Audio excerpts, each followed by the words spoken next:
Hey everyone, Card Leaf here. Today I'm coming to you from the airport lounge in Kuala Lumpur, and I'm actually on my way home right now. And I probably sound a little bit different because I don't have my professional mic that I have at home. I'm just using my headphones right now. And even though I'm in transit, I still wanted to kind of make this video because there's an interview that I want to show everybody. And the interview is with a Kentucky distiller, and he's very excited that the alcohol is potentially going back on the shelves. Now, he kind of plays it as like he sympathizes with Canadians and he doesn't agree with his government, but he's also hurting as well. So I want to show this interview to everyone. And before I start, I want to give a quick shout out to everybody who's supporting my Substack page as well as my Buy Me a Coffee page. I'm going to have to keep this video a little bit condensed because my boarding time is probably about an hour away.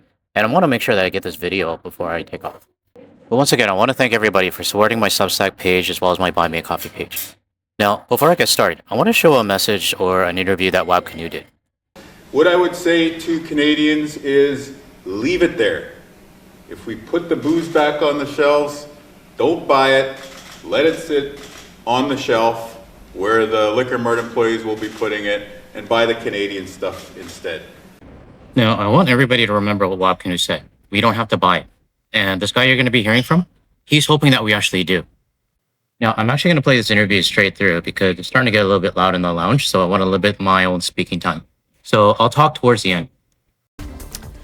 So how are people on the other side of the border feeling about all this? For more on this subject, we've connected with Thomas Bard. He is the co-founder of the Bard Distillery, which sells Kentucky bourbon in Kentucky.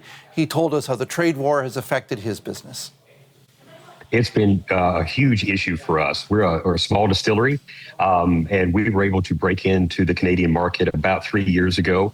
And for any small business, no matter what country you're in or what you're selling, anytime you get into a new market, you need to try to sustain that. It becomes very, very important to your bottom line. So for that to have been ripped away from us just literally overnight due to issues beyond our control and in policies and trade issues that had nothing to do with our industry, to just get caught up with it, it was very painful, and it has really been detrimental to my business, other businesses like mine, that we can't expand, we can't grow, we can't trust, where the income's coming in from. We can't hire new people. It's been quite an issue for us over the last year and a half. Okay, I know I said I wasn't going to interrupt, but when you said that it's issues beyond our control, I have a problem with that. Because to be honest, you guys collectively as U.S. citizens decided on this outcome. So is it as simple as taking the Canadian stuff off the shelves and putting your bourbon back on? I tend to think not. Not at all. Not at all. Matter of fact, we still look at the Canadian spirits as we all in this together. We're a very small niche industry across the world, especially when you talk about the smaller ones. So no, there's room for all of us on there. But it's not as simple as just taking Canadian off and putting us back on. Because first of all, what's the sentiment right now? If we get back on the shelf in Canada, what's the mood? We've heard a lot of the rhetoric, a lot of the talking that's been going on back and forth between our political factions. So, just to correct you on something, the rhetoric is not coming from us; it's coming from your side. We need to see what that feel is, but we at least want the opportunity.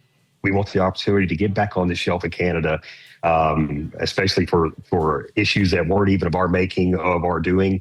And we'd like to introduce ourselves again to the Canadian consumer and say, look, we're here. We enjoy your stuff. We hope you still enjoy ours. We're neighbors. We've been neighbors a long time. We always will be. Just because we're next door neighbors doesn't mean we have to be friends. I mean, when I grew up, my next door neighbor, we never talked to him at all because the guy was a dick. It's an interesting moment we've been having for the last year and a half that we want to be over very, very soon.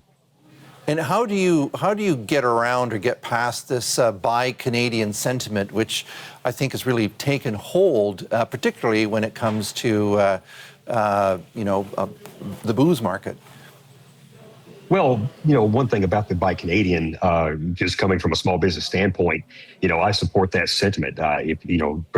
Take care of your folks at home, especially if they're small, if they're craft. But again, I still maintain that there's still room for all of us in there. We all make something different. Like with us for bourbon, we can only make bourbon in the United States and call it bourbon. So we're very proud of that. Canadian whiskey, we're proud of that. I have some on my shelves here at home. So there's room for all of us.